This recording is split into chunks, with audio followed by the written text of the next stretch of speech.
Vamos a volver al fenómeno del niño porque la información que trae Ricardo es nueva, los mapas que nos va a compartir y mostrar son nuevos y evidencian que sí estaremos ante un niño grande. Ricardo, ¿cómo te va? Muy buenos días, Carlos. Muy buenos días con todos. Y sí, yo quisiera retomar el tema que pusiste al inicio, que es el de tráfico de vida silvestre. De vida silvestre, de fauna, que además recordarás que trabajamos aquí hace algunas semanas, ¿no? Y nos sorprendimos de estos números de animales que salen del país a países que incluso son, digamos, no esperábamos, ¿no? Centroamérica, El Salvador. Las iguanas a El Salvador, incomprensible, ¿no? Así es. Y aquí primero creo que es importante hablar de una cadena de corrupción, ¿no? Esto es importantísimo porque hay una serie de pasos que hay que superar para poder sacar estos animales del país.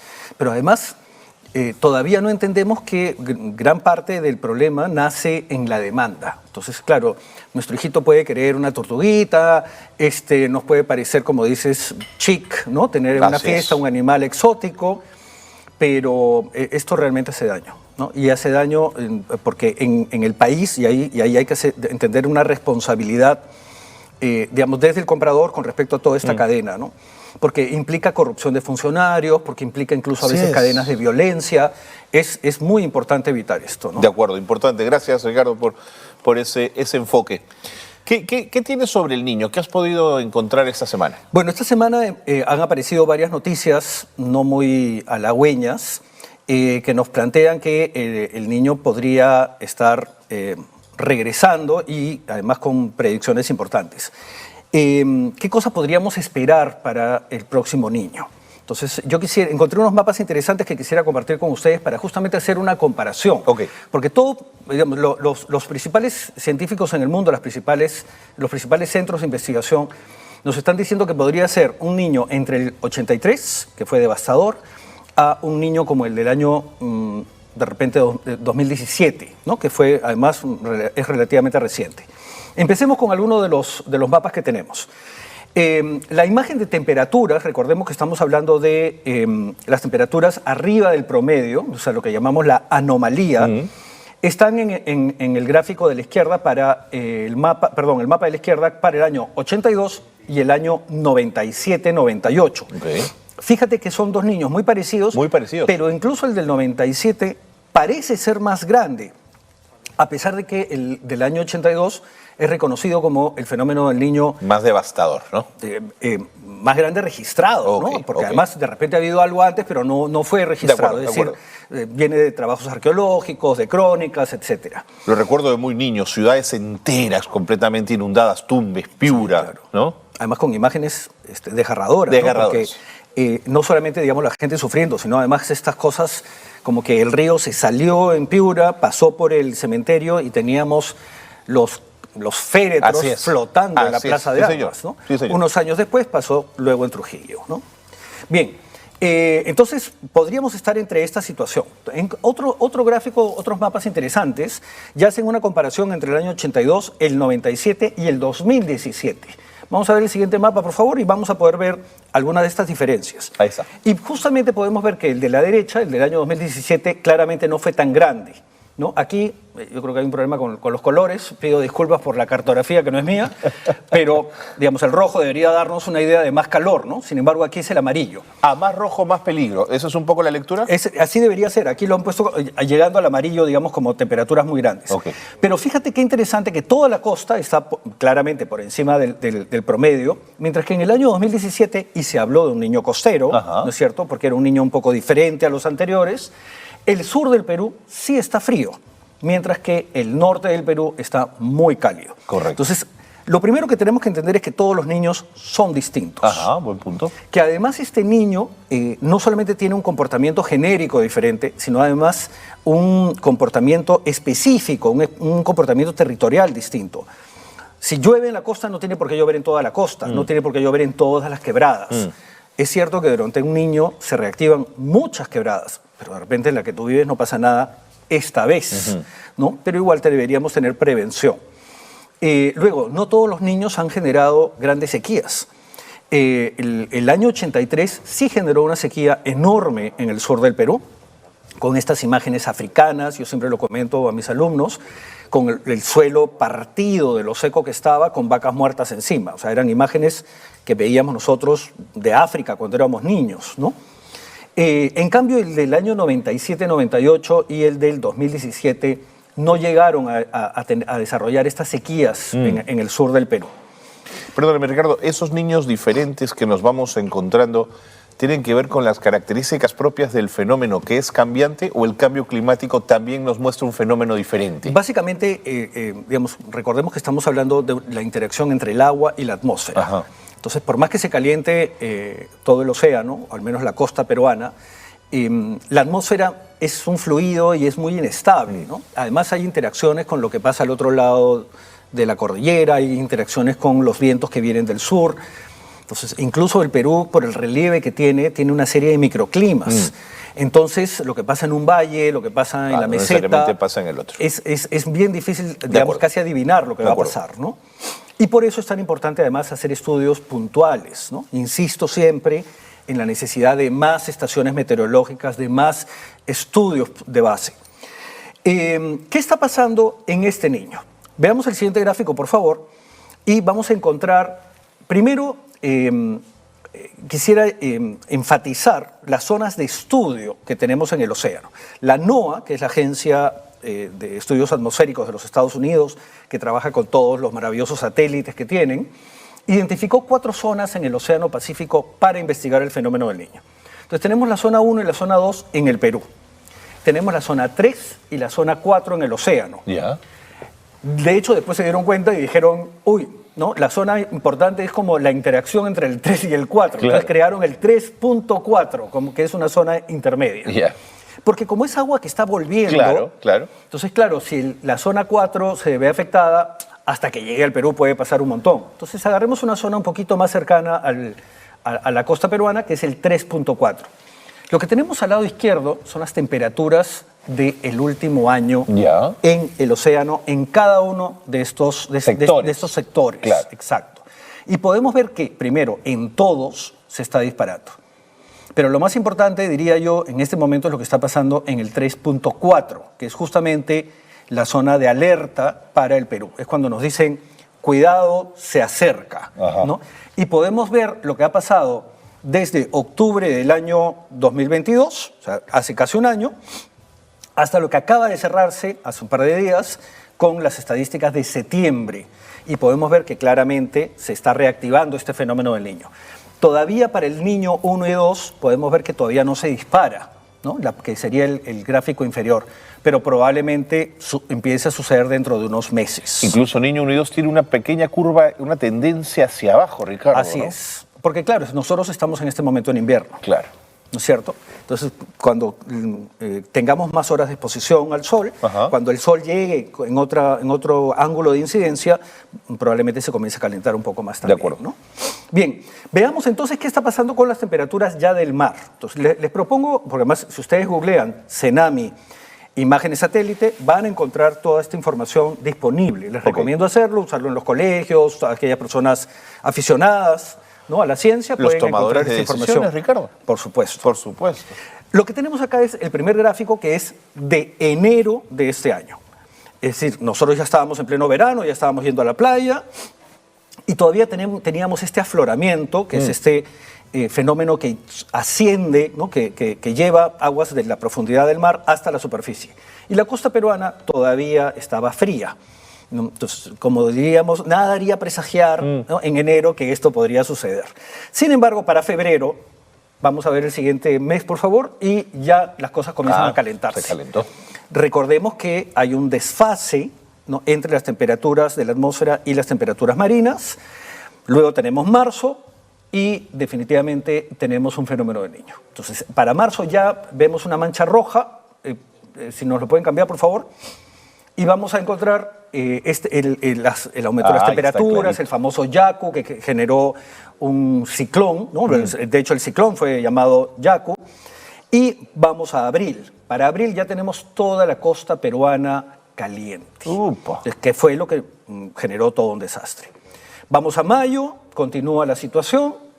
Vamos a junio, sigue creciendo. Lo interesante es que, como puedes ver, esta zona intermedia entre 3 y 4, o sea, este 3.4, ya está naranja oscuro. Sí. Veamos qué pasó en julio. Seguimos calentándonos, cada vez esta mancha sigue creciendo, y en agosto, de pronto, sigue creciendo más. Entonces, claro, parecía que venía un super niño. Ajá.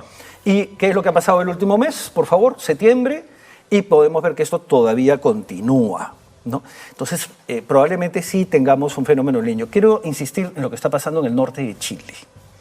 Ya, probablemente sea un niño muy parecido al del 83. Okay. Esto va a depender de las observaciones, ¿no? del seguimiento que hagamos. ¿Qué puede significar este fenómeno del niño para la economía del Perú?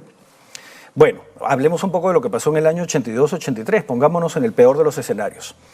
El 80% de los daños se dieron en la costa norte. Así es. Mientras que el 20% de los daños se dieron en el sur justamente por la sequía. Entonces podemos ver primero un desequilibrio importantísimo, pero eso no quiere decir que tenemos que concentrarnos en el norte y olvidarnos del sur, porque resulta que el sur es donde se concentra la mayor pobreza en el Perú. Sin duda. Recordemos que tenemos Ayacucho, Huancavelica, Apurímac, Puno, Cusco, son bolsones de pobreza muy importantes. Entonces una sequía, además en un mundo muy rural, ¿no? va a afectar muchísimo a esta población. ¿Qué significó económicamente? Más de 3.000 millones de dólares de pérdidas. Ahora, recordemos que esto es lo que se pierde, pero luego hay que invertir para recuperar estas carreteras, recuperar estos puentes, para volver a hacer los canales. Entonces, yo personalmente creo que hasta lo multiplicaría por 2 por lo menos. ¿Cuánto significó esto en el Producto Bruto Interno? Esto fue más o menos un 11%, casi 12% del Producto Bruto Interno. Ahora, debo decir que hay diferentes estudios económicos, algunos hablan de solamente 1.000 millones de dólares. Pero digamos que... Perdón, pero son 1.000 millones de dólares del año 82. Por supuesto, O que sea, es a donde iba. Así es. Que es a donde iba, ¿no? Estamos hablando de 40 años. Así es. ¿No? Bien, si queremos saber más sobre los daños y los efectos, encontré 2 documentos especialmente interesantes. A ver. Uno que se llama Impactos del fenómeno del niño en la economía regional de Piura, Lambayeque y La Libertad. Entonces podríamos aquí encontrar un escenario muy parecido. Y el otro es un documento relativamente reciente, editado por Practical Action, que es una de las ONGs más importantes junto con PREDES. Con PREDES. Que se llama El Niño Costero y las inundaciones del 2017. Lo interesante es que el documento del 2017 también hace un recuento de los otros niños. Veamos solamente un par de tablas, un par de gráficos. Lo que tenemos acá es una comparación entre el año 82 y el año 97-98. Ajá. Y fíjate, veamos, además muy detallado, Muy detallado, a nivel varios de sectores, ¿no? vivienda, educación, salud, Sí, claro, agropecuario. Claro. El agropecuario es uno de los más afectados, ¿no? Casi, además estamos hablando de millones de dólares, pero el total, como podemos ver, fue muy parecido. Ahora, no estamos hablando, estamos hablando de unos 15 años de diferencia. Las pérdidas fueron muy parecidas a pesar de lo diferente que fueron los niños, ¿no? Eso también es importante. Y en el PBI esto significó alrededor de 5-7%. Esto claramente implica una secuela en el tiempo. O sea, no es que un año tenemos el desastre y al año siguiente resolvimos todos los problemas y seguimos subiendo.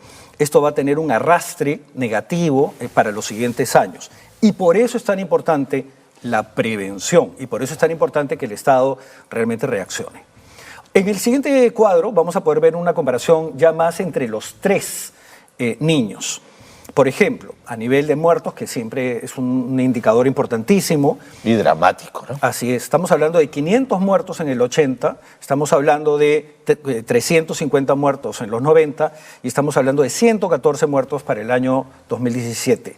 Es cierto que los números no son tan dramáticos como, por ejemplo, un terremoto en Turquía, por supuesto, ¿no es cierto? Pero claro, también podríamos hablar de la cantidad de afectados. Pero es un número que desciende, de pronto también te explica que hay una conciencia que va creciendo, Ricardo.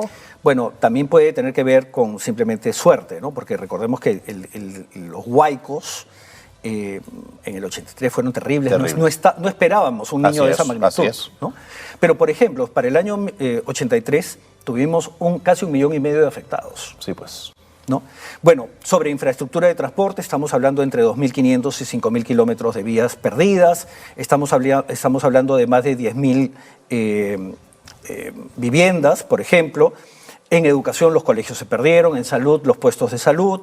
Es bien importante. Ahora, ¿qué tan frecuentes son las emergencias? Porque además, en este momento parece que estamos pendientes solamente del fenómeno del Niño.